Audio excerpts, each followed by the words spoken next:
And you're live. All right. Well, good evening, everybody. We're going to call the meeting to order of the Affordable Housing and Community Equity Development Commission.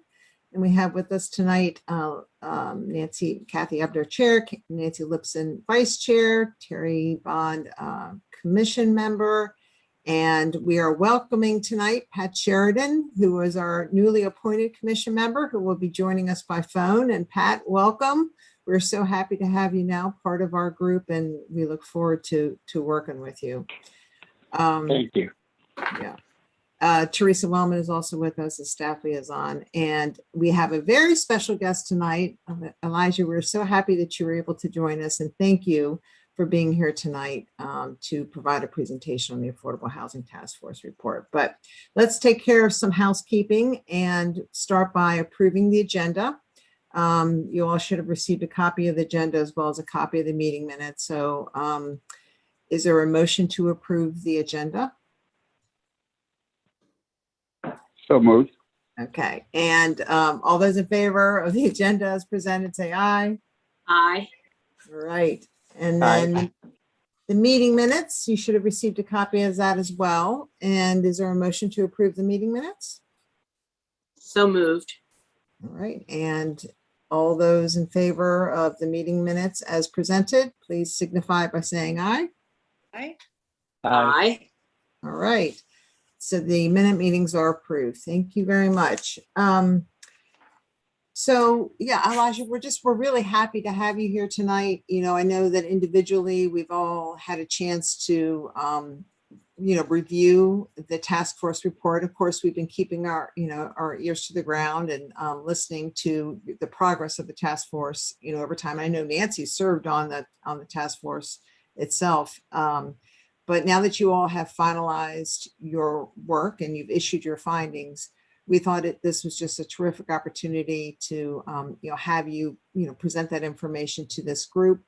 Certainly this body is going to be very interested in carefully thinking about and understanding further and more deeply your findings and taking into consideration how they can be applied going forward. So, we sort of think of this as a launch pad to future conversations and discussions and work ahead. And again, we're very grateful that you're able to be here tonight. So thank you. Thank you. I really appreciate the opportunity, and would welcome the opportunity to maybe kind of start with kind of an overview of what we sought out to accomplish, how we sought to accomplish that. Sorry, my wife and son are very interested in what the YouTube link is so that they can watch me on YouTube. So if anyone has that and can drop it in the link, that'd be great, or in the chat rather. Yeah, does that make sense, Kathy? To kind of maybe start there and then walk through kind of the 10-point. We have a 10-point findings, and then maybe kind of just make some overall recommendations for what to do with those recommendations, and go from there. That sounds perfect. Okay. Yep. Okay. Well, thank you all again. My name is Elisha Herrick-Blaine, as mentioned, and so I was one of two co-chairs for the Annapolis Housing Affordability Task Force. My other co-chair was a man named Derek Smith, and as you all know, the Housing Task Force was impaneled after being introduced via an ordinance that was authored by Alderman Gay, and was impaneled initially back in, I believe it started back in September was when we formally started meeting. The emails about the formation and all of that were over a year ago now, I believe it was last May of 2020, and it took us a few months to get all of the group together, but it did comprise a group of more than 30 individuals from the community with a varying degree of housing expertise. But that was by design. We did not want this to be exclusively a group of housing experts. We very much also wanted it to include residents of public housing, residents of affordable housing, and residents of the city writ large. recognizing that everyone in the city has an interest when it comes to the issues of housing affordability. And to underscore that fact right out of the gate, we went about asking for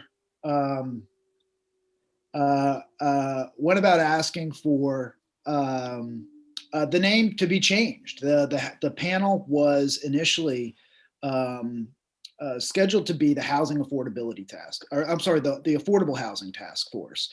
And I think I've personally, I'll give a bit of background on myself. I've worked on the issues of housing and homelessness and housing affordability for a little more than 20 years. I've got a master's in public policy and I've worked at the local, state, and national levels on the issues.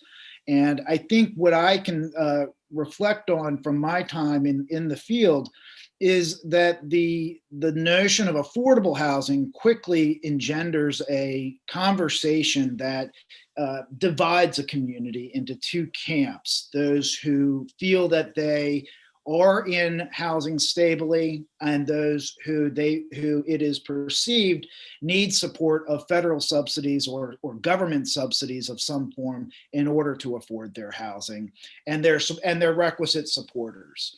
And in fact, when you look at the issue overall, this is an issue that really impacts virtually everyone within the community in some way, shape, or form. And so to really reflect that, we wanted the name of our task force to reflect that. And so rather than calling it the Affordable Housing Task Force, we called it the Housing Affordability Task Force, because it is not just about affordable housing, recognizing that many people, when they hear affordable housing, think about that as subsidized housing in some way, whether that be housing that is supported with a voucher or some other type of subsidy, maybe perhaps public housing or something to that extent.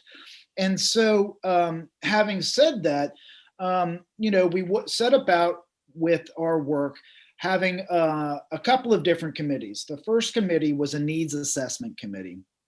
And I'm going to share my screen. Actually, it's already on the commission's website.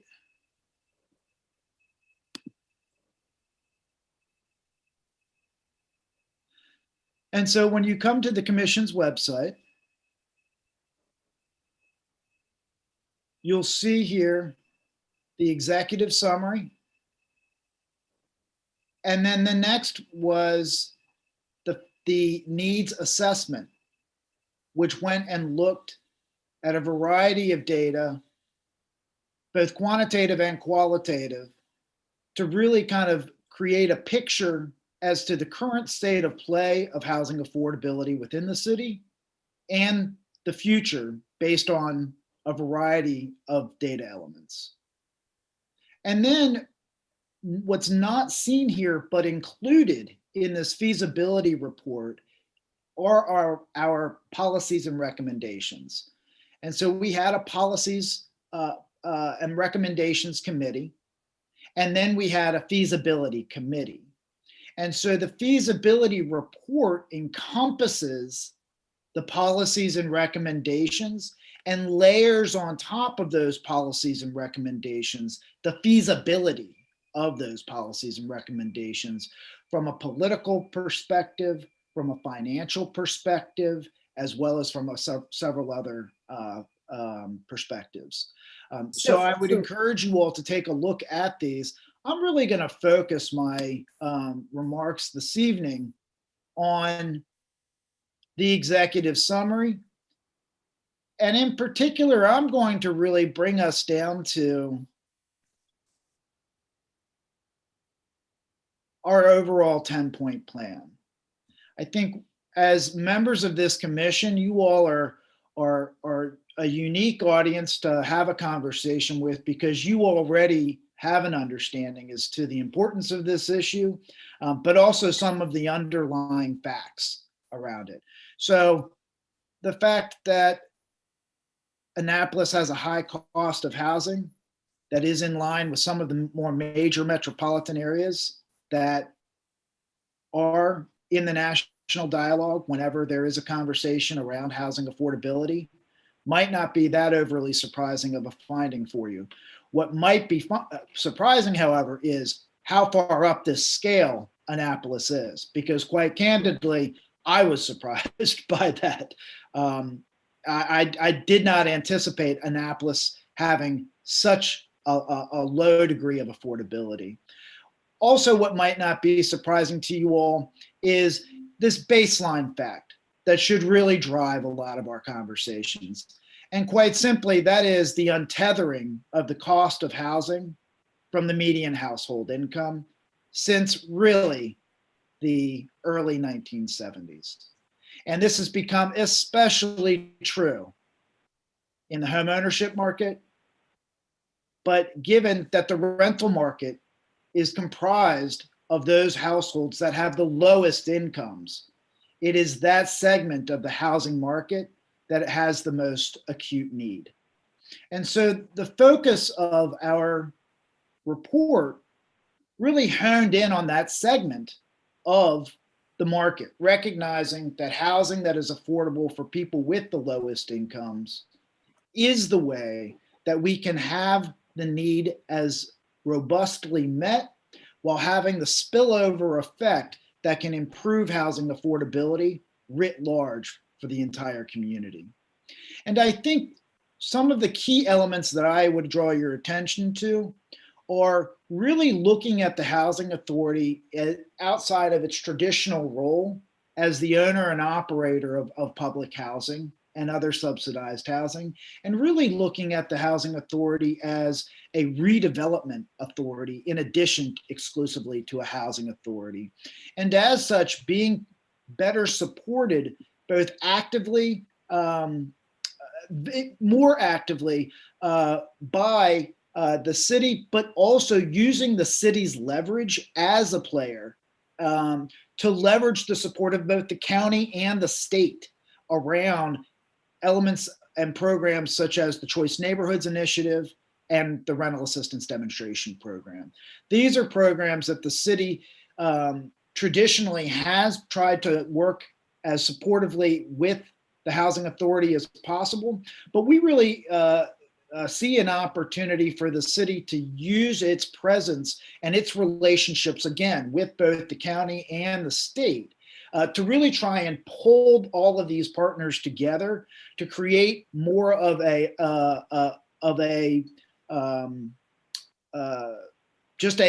better application for some of these grant programs with HUD. Where I have increasingly really focused on recognizing that coming out of any report, it's going to be very difficult to get popular support around measures that cost money. I mean, if we're going to speak very candidly, it's a very hard sell to try and come out and ask for money. And in conversations that I've had both with the mayor as well as several city aldermen and alderwomen, they affirmed that. They affirmed that it is difficult for them to go back to their constituents and really try and sell some of this in terms of prioritizing it with revenue. And so for me, when I've been looking at this and in the month or two since this has finally come out, I've really been thinking about this through the lens of what are those actions that we can be encouraging the city to be taking that are cost neutral. They don't cost any money. They can be accomplished with existing staff. And they really do help us with a lot of the goals that we see here. And I really hone in on number 9. And it's the creation of a city land trust. And this is a legal mechanism. We talked about this. Alderman Arnett asked some excellent questions about this during our presentation to the city. And Alderman Arnett was particularly intrigued by this, but then so was Alderman Savage, and Alderman Gay obviously is supportive of it being here. And I think what I'm beginning to see is the coalescing of some of our political leaders around the fact that a land trust might be a great vehicle through which we can create, expand, and preserve the inventory of units that are affordable. That can Now- allow for the modification of the city codes and zoning alongside that. And for anyone that doesn't know, a city land trust is a legal mechanism whereby a parcel of land is placed into that land trust and then prioritized for development based on the the housing affordability goals that the trust sets out. And it will allow us to really encourage market forces to come in and bid on those parcels by incentivizing them to build into their pro formas as deeply income targeted and or as many units of housing that are affordable for people with lower incomes. But So I'll Elijah, pause there. but Elijah, yeah, for that to happen, the city needs to have the land or own the land. There has to be site control. That the is city of correct. Right. That is Yeah. correct. And in addition, there has to be that vehicle in place. Yes. So we've got to go. And the next step for me, as I've been thinking about it, I see that as the role of the commission. Is the commission is going to be the place where these conversations can be pushed, right? As to if this is a priority, then the cities, then a land trust would be that priority that the commission would be continuing to push. And, you know, Melissa, the executive director, of course, of HACA, has some great insights as to how the Charleston one was created. She is very, very transparent about the fact that it will take some time to stand one of these up. But we need an entity that will push for that. Once that it is established somewhere, I mean, it could potentially be established under the, you know, EIN umbrella of the housing authority temporarily until its own 501c3 status is established, and we can impanel a board of directors for it, and you can write the bylaws, and you know, I mean, it's gonna take some time, but I think that's where, you know, the task force is temporary. We've concluded, we've issued our reports, and I think that's why I'm so appreciative of the opportunity to come to you all this evening. Is as the commission is a more permanent body within the community, it does seem to me to be the vehicle that can prioritize this for a longer period of time. Now, I'm more familiar with land trust models as they relate to home ownership. Are they also prevalently used for rental units? Absolutely. Yes, Okay. they are. And there are a number of examples across the country where the the parcels of land can be used for either home ownership or renters or exclusively renters. And you're right, there are those models where it is kind of primarily focused, sometimes even exclusively focused on home ownership. But increasingly, we are seeing these models shift more to a lens of renter buildings, simply because of the need for that housing in communities. Yeah, Can it this is also Pat include? Sheridan. One of the things I'm aware of too is out in Denver. They've got a very robust land trust they've used for a number of tax credit type developments for affordable housing, in particularly transit-oriented sites too. So, and I know that's worked very well, and they've had it, I think, probably for more than 5 years or so. That's good to know. Thanks, Pat. Could they also be used to acquire or take control of current multifamily housing? Let's say it isn't in good repair and has been taken, it could be taken over by the city. Is that a possibility of It is a including possibility. existing? Yeah, it is a possibility. And I think, you know, you can also begin to layer in and have a land bank as well that operates either simultaneously or kind of alongside. They can be one in the same. They're two different vehicles. A land bank is meant to have the ability to clear title on a property that may have some form of a lien on it. And once that title is cleared, it can then be rolled into a land trust that can prioritize it and put it out to bid for development. Or redevelopment as if Or it were. redevelopment as the case may be. That's right. That's right. Because honestly, as we've found and continually say, we don't have that much land per se that's not already developed.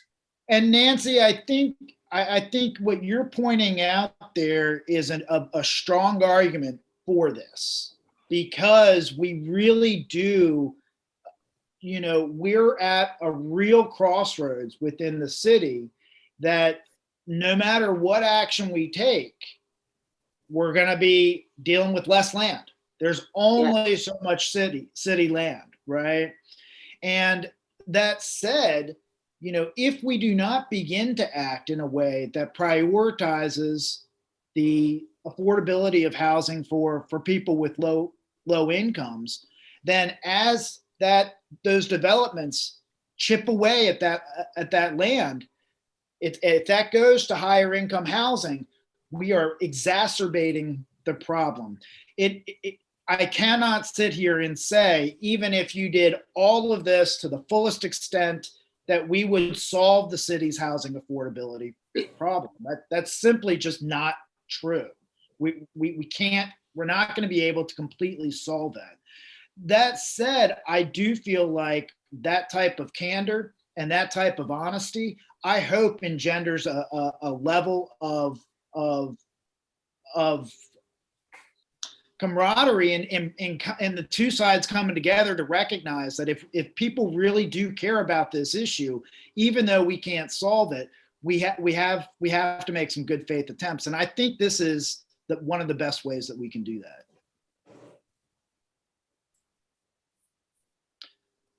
I think some of the other elements, the enhancement of the current Affordable Housing Trust Fund is really to then go over and look at rental housing.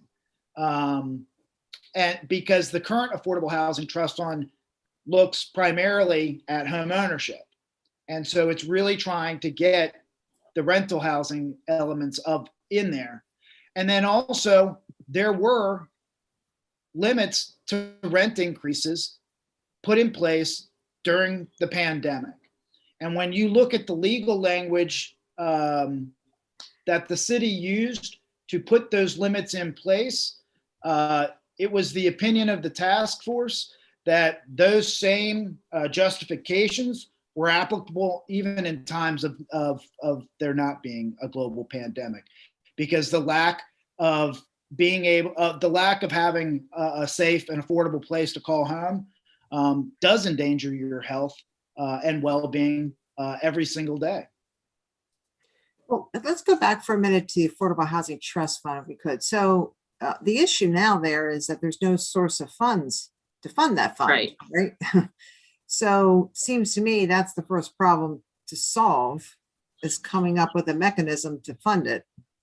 So we were in touch with the city of New Orleans and got copies of the legislation that they used to fund some of their work. And it was, in essence, an Airbnb tax and a short-term rental tax. And so what we were unable to find out was how much revenue that generated. And so I think that would be an area worth exploring.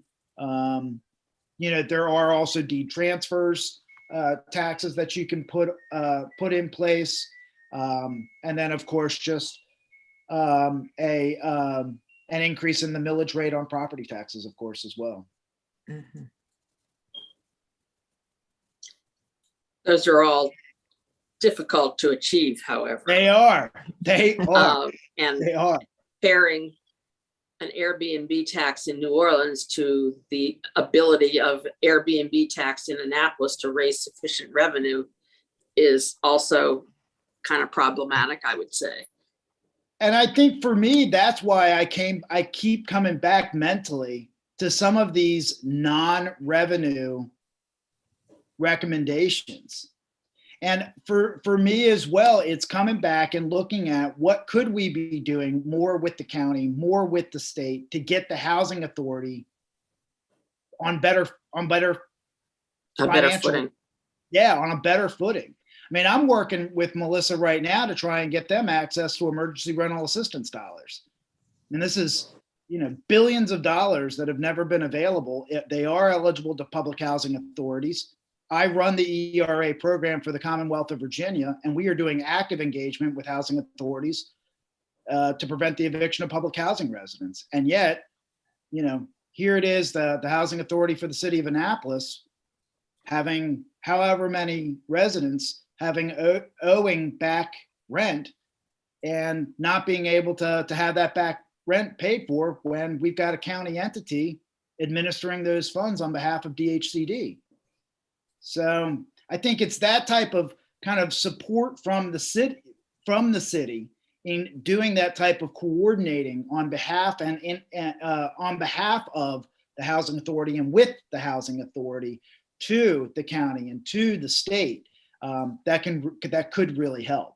And again, we can do that without trying to raise funds. So when you think about reimagining HACA, is there sort of a not a model, but a jurisdiction somewhere else that would most closely match to what you're envisioning?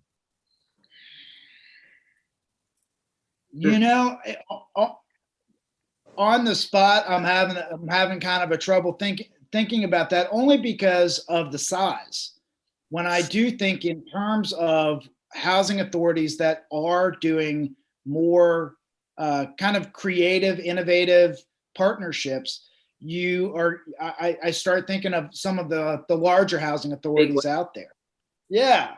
And so it's difficult to find. And I think, that's emblematic of the fact that as you get down towards the smaller housing authorities, the amount of financial crisis that they find themselves in grows. By the time you get down to one of the size of Annapolis, you're right. worried. Well, I know, Anne Arundel County Housing Commission. I mean, they're creative, and they're definitely a developer mindset. And so, is that really what you mean when you say reimagine?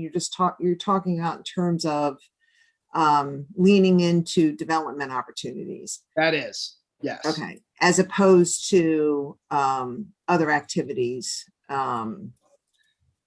That's right. That's right.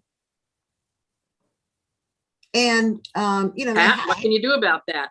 yeah, What can Pat do about that now as a new board member? that's right. Yes, Pat. There you go. Pat is our HACA representative on this commission. Okay. Well, there's some interesting things being talked about that way, about use of RAD and, some of the redevelopments. But I think that, having a maybe subsidiary development corporation could be, beneficial in trying to partner with others on new deals too. Mm-hmm. Yeah. It's really about capacity building, right? Right. And Melissa certainly has terrific background and expertise to to leverage an increase in capacity for sure. Yeah. Not to mention Pat's participation, so it's all good. Was there anything that you talked about that didn't end up on this 10-point plan that you sort of wanted to include but decided you couldn't or didn't want Too to? much. Too much money, too much work. Yeah, I mean, one of the things, honestly, that I spent a lot of time on was a tax credit to try and help voucher holders get into units.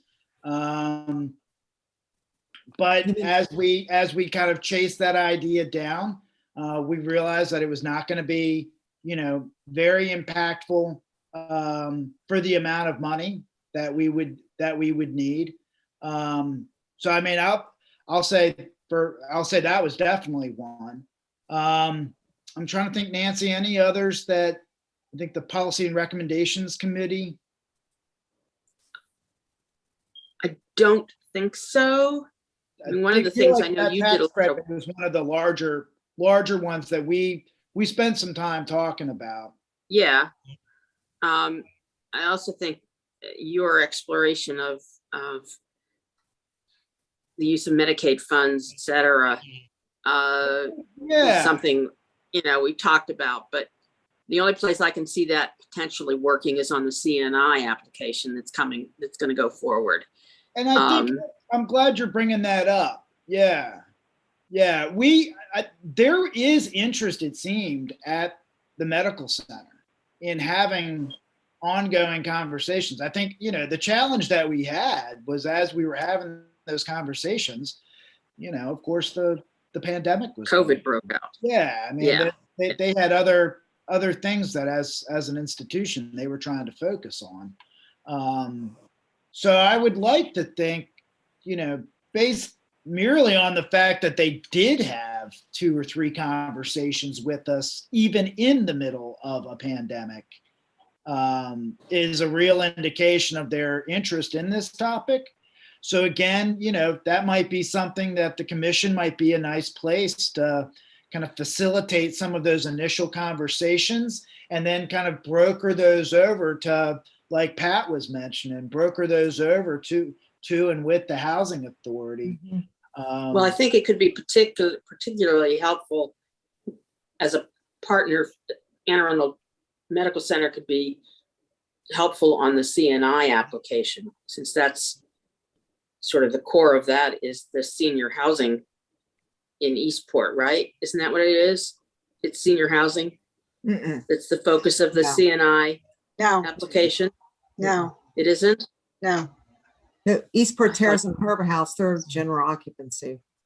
Oh, okay. All right. And the CNI application's already been submitted. Oh, it has. It's Okay. in, yep. They didn't waste any time. Oh, well, the No. deadline got moved up a month, so it was like full speed ahead. But it got Well, in. moss grows under their feet, that's for sure. No, Um, they worked really hard and did a great job and got it in. Elijah, Good. Okay. let me ask you about the number 4. So modify current city codes relative to zoning and departmental practices. Is there anything more you can say about that, or give us any more specificity? I think when we looked at the current zoning models, and this is where really Quentin did an amazing job. I really wish he was here to speak more in a more detailed fashion on this. But when Quentin did an analysis of the existing parcels, particularly the vacant parcels that were out there, and looked at overlaid with them the zoning that they're in, he was able to then look at that if you changed the zoning and allowed for increased density to allow for duplexes or quadplexes rather than single family units, that we would get a significant, much further down the line to where we needed. And that, and that when we presented this as well, Dr. Nash and Eric were presenting right before us on the consolidated plan, I believe, the update of the con plan. And, what really struck me was that they had the same sort of recommendations. They wanted, Right. they were encouraging more dense development. And I really tried to make that point to both the mayor and the alder or the city council, is that, you had 2 presentations back to back on housing. And when it came to zoning, both of us were saying the same thing. And so I think, I recognize that kind of the process at times is that those have to be brought before the city council.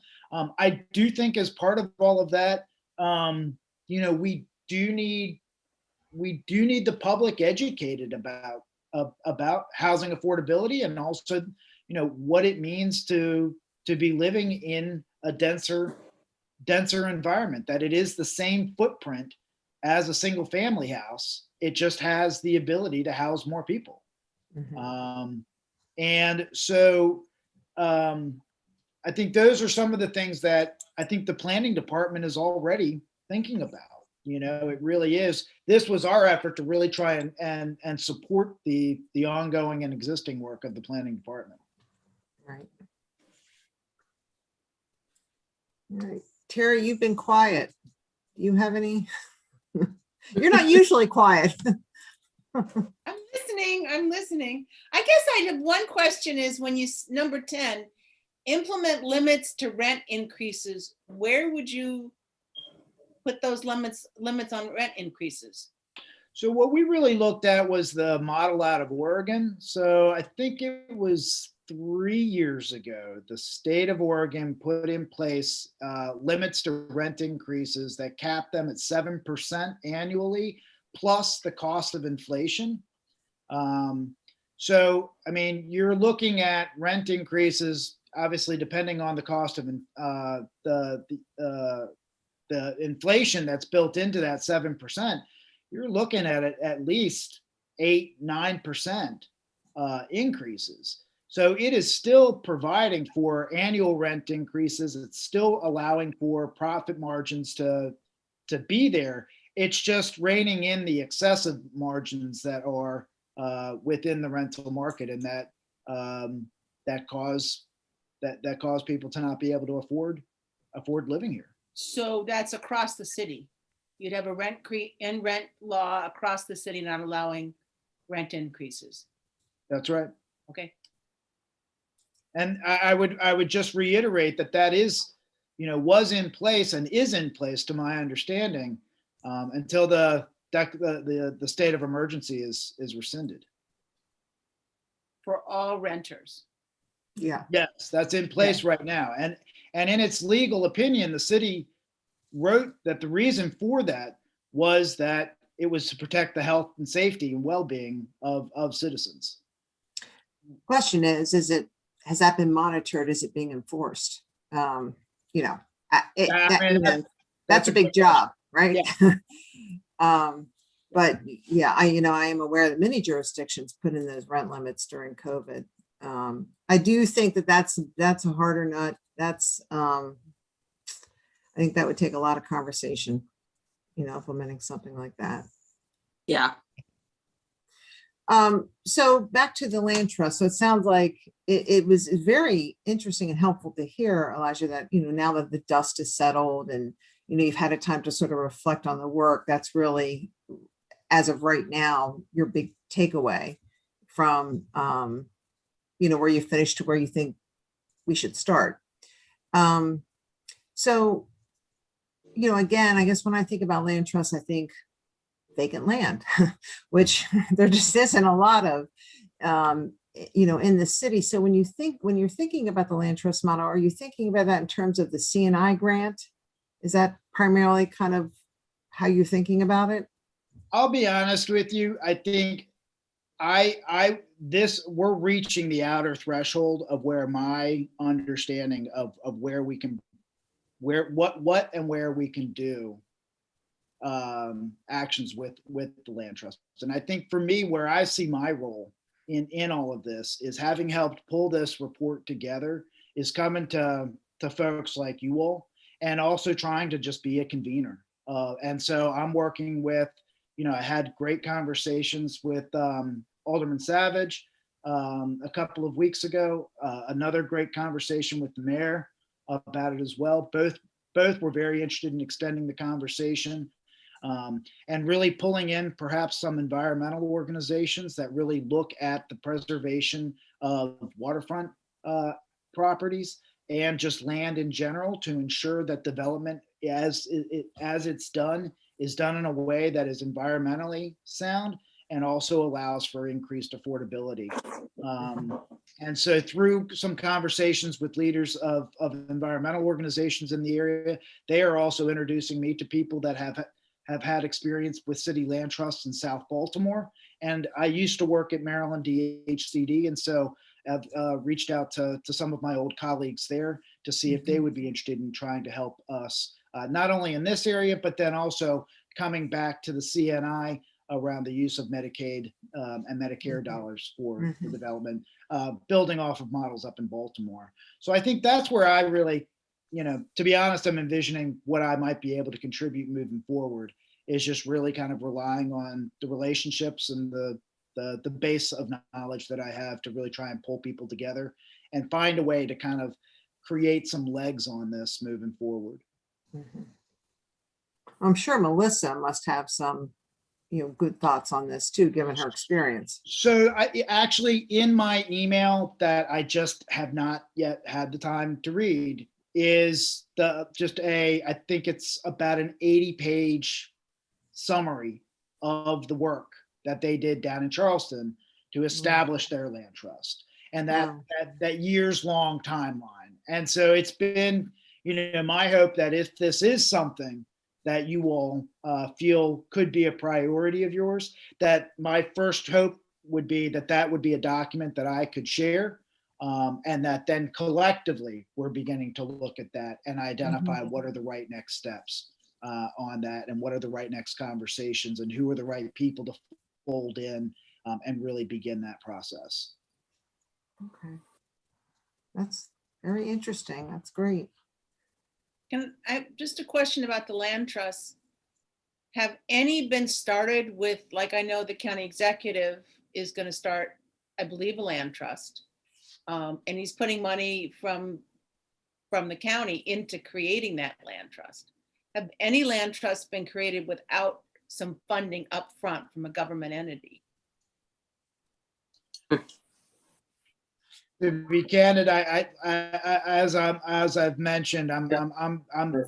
honestly at the outer limit of my knowledge on land trusts, and so I really am not sure. I haven't heard of it. I guess, but I'm not an expert either, but the ones that have been successful, there's been a lot of public monies, I think, put in them. Yeah, they definitely, most of them have had, if not all of them, had some Yeah. public seeding, essentially, Right, exactly. seed money. Yeah. So, I mean, I, not to date myself, which is easy to do, the land trust movement got its start in sort of the discussions around this country because of what Bernie Sanders did in putting it into the home program when it was first enacted in 1990. He had an amendment that would create it as a model program that other communities could do based on his work with the Burlington Land Trust, which was one of the first that was done. But the notion there was that the home funds that a jurisdiction would have would be able to be the seed money for starting up a land trust. Yeah, we don't get home money. I know. It's just, Although, couldn't we apply to the state to get funds to do something like this? no, because the state doesn't, the state has set aside their home money for very specific things. Oh, And they only allow chodos to apply for home funds. oh, So, well, if you created a land trust entity, you could create which a would be as CHODO, Chodo. Yeah, and it then they would could need to be a apply. CHODO. I mean, Yeah. you'd want it to be a CHODO, I would think. You'd Yeah, I want would think so too. Community residents on I would board. think so too. Yeah. And the seed money is used for land acquisition primarily? Is that? Some places it's used for that probably. Some places it might be used to set the whole thing up. To pay staff.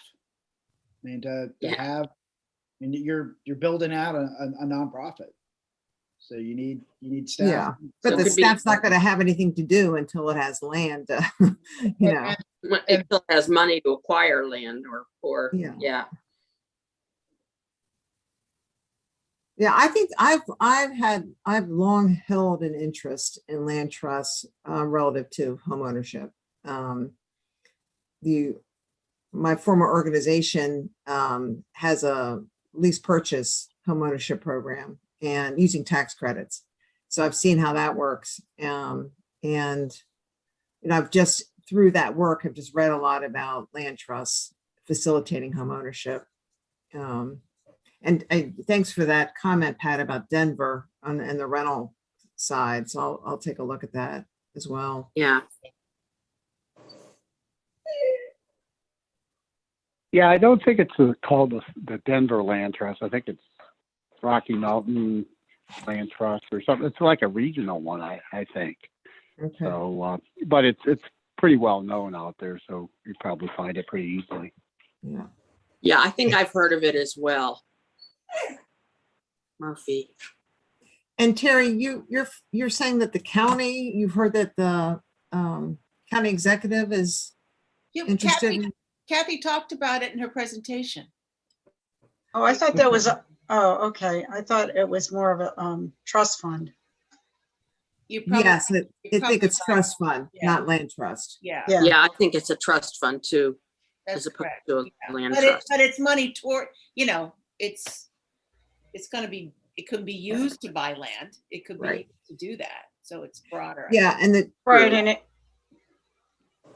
I mean, our trust fund can be used to buy land also. So, and But it's not an recently, entity that, it's not an entity that actually has ownership in the land that they can then transfer. So, which is what the land trust has. right. So let me ask the silly question. You need two organizations, or can you create one that can do both? Can you modify the existing one to do both? Just seems like you have to set up a separate thing for everything, and I'm wondering if, Yeah, but I think I or maybe you do, I don't know.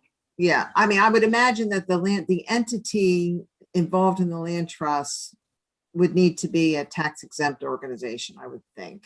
Right. I think that's right. So And what, so whatever the entity is that forms the Affordable Housing Trust, I don't know what it is. Might be a bank account. It's the city, Yeah. isn't it, Teresa? It's the city. You're on mute. the Affordable Oh, I am? Housing Trust Fund is a city. Not Yeah. on mute. if we use the county's Kathy Koch's organization, which that's quasi public-private partnership, are they a tax exempt? They're They're a nonprofit. They're a nonprofit. 501c3, and I think that's how the way that I've been envisioning it is that we would need some entity. I have envisioned it being HACA. That HACA would, in the short term, house under the umbrella, under the EIN of HACA, would create a land trust.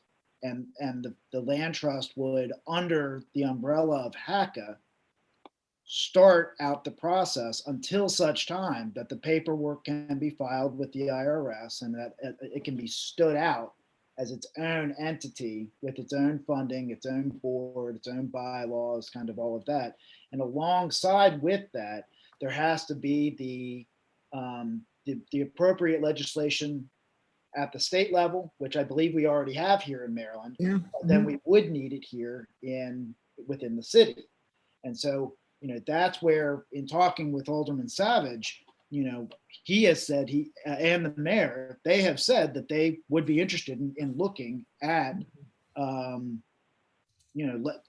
legislation that would create the ordinance environment that would allow for that land trust to be established. So if we can work with political leaders to have that while simultaneously working to stand it up within perhaps the housing authority, that kind of dual tracking, I think, is what's going to be necessary in order to kind of over the long term. And I would like to think with some real dedicated attention to this, that we might be talking a year or two rather than, starting at ground zero where there's just nothing. There's no state legislation. There's no local legislation. There's no, I mean, you would have to do a lot of work to really kind of start all the way.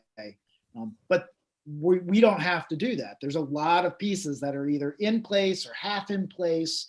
And I think just the knowledge that is being expressed here, quite candidly, about the fact that we are going to be able to, potentially tap into state home funds by creating it under the model of a CHODO, in order to tap into those priorities that the state has in place. I mean, that's a lot of knowledge, that institutional knowledge that can be leveraged to really help expedite this process. And And we I, need, I think if the housing authority is successful in getting its CNI money, that would be the catalyst to get this off the ground. and Teresa, I really appreciate you saying that, because I think that's one of the things that I've been, thinking about as well, is, you're kind of saying it the reverse way that I've been thinking about it. I've been thinking about it as, oh, well, if we get people to kind of talk about creating a land trust, well, then maybe we can really try and help kind of relay some of these relationships into some of these developments. It's great to hear that it's actually maybe the other way around, that those relationships and conversations are already happening, and it's more just a matter of maybe extending them out over to this area.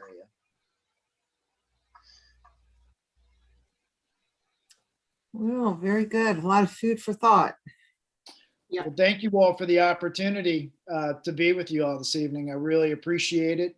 And yeah, if there's anything more that I can be doing to help continue the conversation and the action, I think that's Right. the biggest thing that I'm interested in being a part of is actions. Yeah, I think, I think that's sort of the next step, give us a chance to, kind of digest this conversation and put our heads together, and then, we may be coming back at you. Yeah. Great. Terry, Pat, Nancy, anything else? I don't think so. This All right. it really has been very helpful, rather than just sort of reading the words on the paper, to be able to have you to sort of talk through and especially give your, your opinions about where to focus has been very helpful. So thank you. Thank you. And Pat, I think you and I have crossed paths in the past. So it's great to. I'm sure probably many times. It's good to see you all. Good to be with you all this evening. And again, thank you very much. Thank All you. right. Thanks, Elijah. Thank you. Bye-bye. Bye. Bye. All right. So we should formally adjourn our meeting unless you want to talk a little bit. You want to take some time to kind of think about it and then come back, or what do you think? It was a lot. It was a lot, but I think the interesting thing is that it kind of fits with what we're doing. With the whole notion of the task force actually endorsing things like the proposals about the changes in permitting duplexes, triplexes, quadplexes, et cetera, those kinds of things, and a whole range of things that we were talking about, streamlining the development process for people who are building.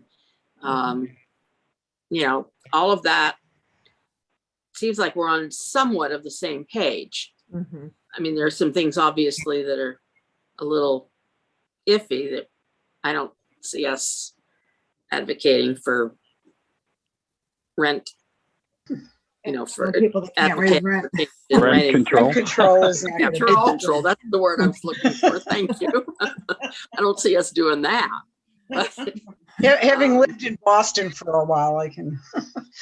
yeah, Well, that's a whole different, yeah, that's. definitely a Right, whole different- right. But, The other, I mean, I'm very, interested in taking with the idea of a land trust. I mean, but what the irony of it is, we're talking about applying that concept to an area that basically has no land. no land, right. So, That's what I'm Which is having. why which That's is what why I'm I asked having the a question. hard time.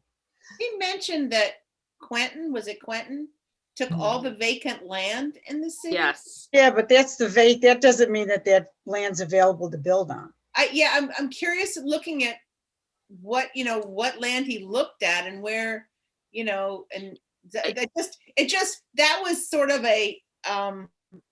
I'm not sure how I don't mean this in a nasty way. I'm not sure how useful that exercise is for a couple of reasons. One is you got to know who owns it. You got to know whether it's developable.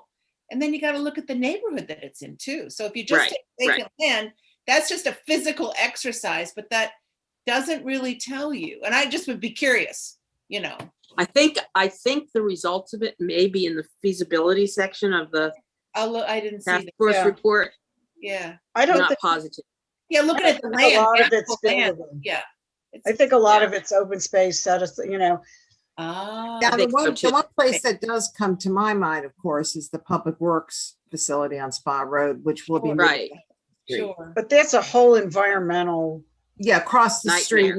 where the playing fields are, but where the Public Works facility is right now. On I Spa. know that there had been talk about, working artist housing or, some sort of housing there.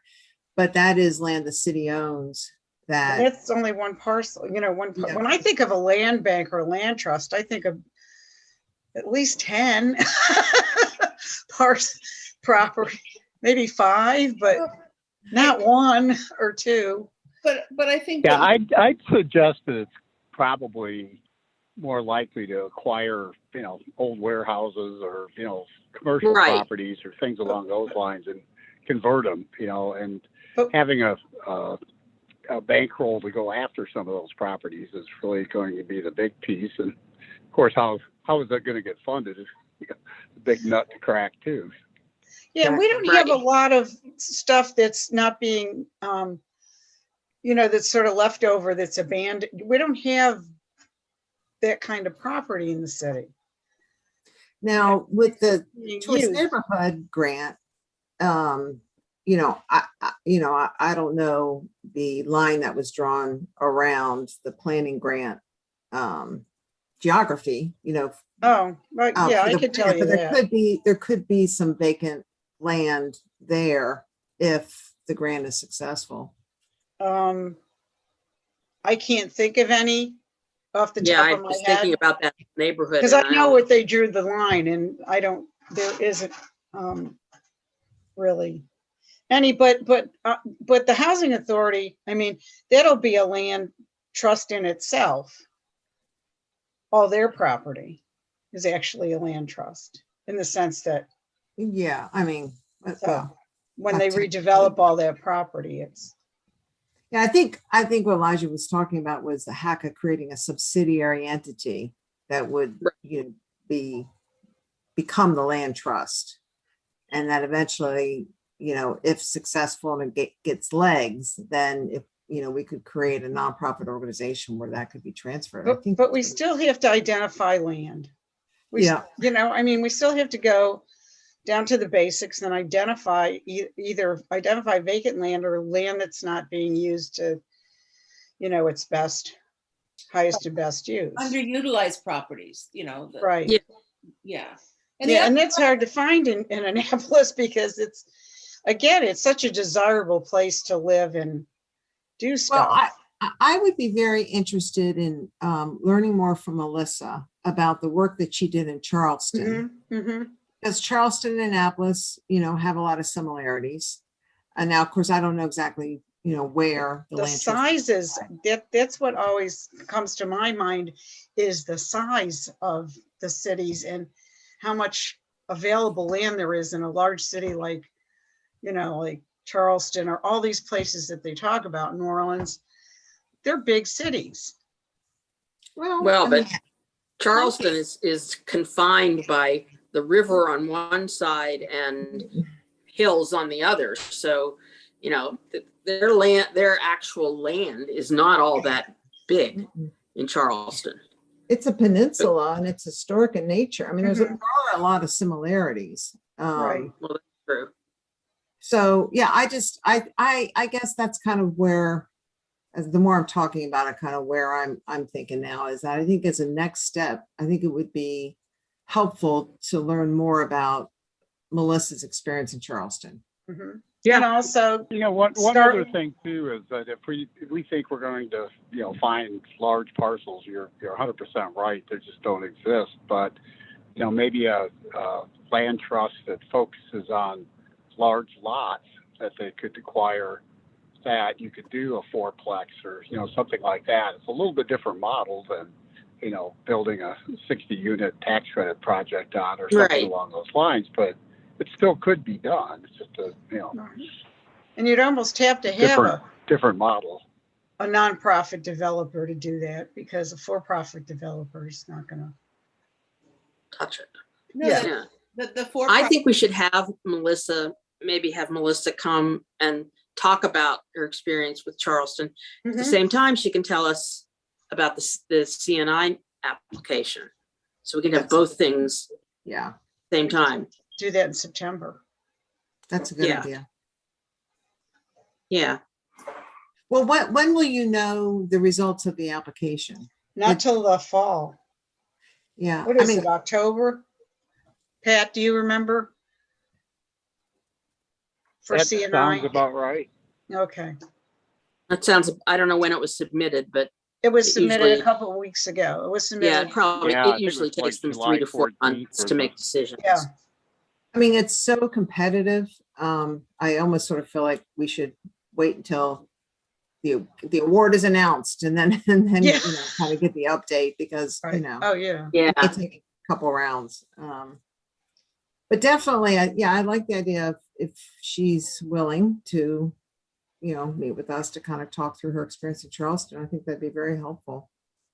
And she can speak to whether she sees similarities too. She Yeah. can Mhm. Right. address And it. and talk about the challenges, that Annapolis would have, and the opportunities that Annapolis might have Mhm. relative to it. I like the idea of getting some of that home money from DHCD. I've been trying to get my hands on that money I only got it once, so. One Teresa, time, we found a way. I know, that's great. I was like, Woo. make a choto. Yeah.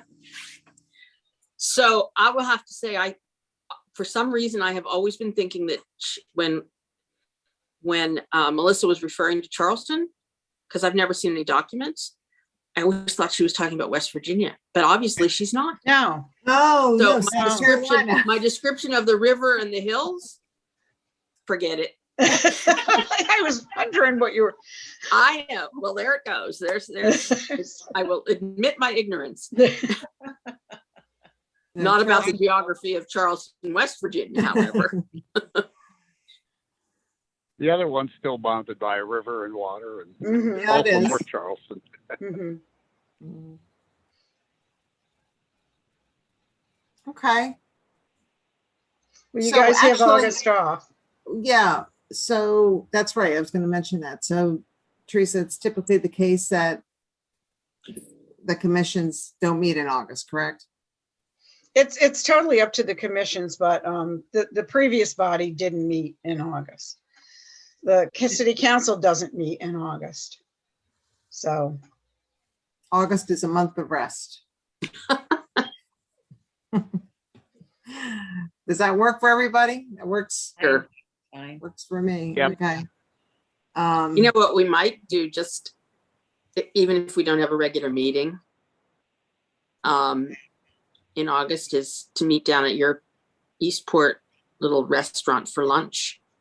That way we could get Pat there and Teresa and That way you can meet Pat in person. Yeah. meet Pat in person. you have to advertise that. Yeah. Oh, really? Well, yeah, it's open, Yeah, we can't. if the talk whole about- group's meeting together, it's got to be an open meeting. So if one of us Oh, didn't okay. come, it would be okay, right? Is that? No, it's, Now, Terry. Actually, no, I think the ethics meeting, they were talking about that ethics presentation, they did talk about that. if you don't have a quorum, is that what you mean? I guess if you're, yeah, they talked about being able, it was, a lot of it didn't really pertain to us, so, but they did talk about like the council, and if three of them wanted to talk about something, as long as they weren't making decisions and they didn't have the whole council discussing it, it it was okay. Right, because 3 is less than a quorum, so. Right, right.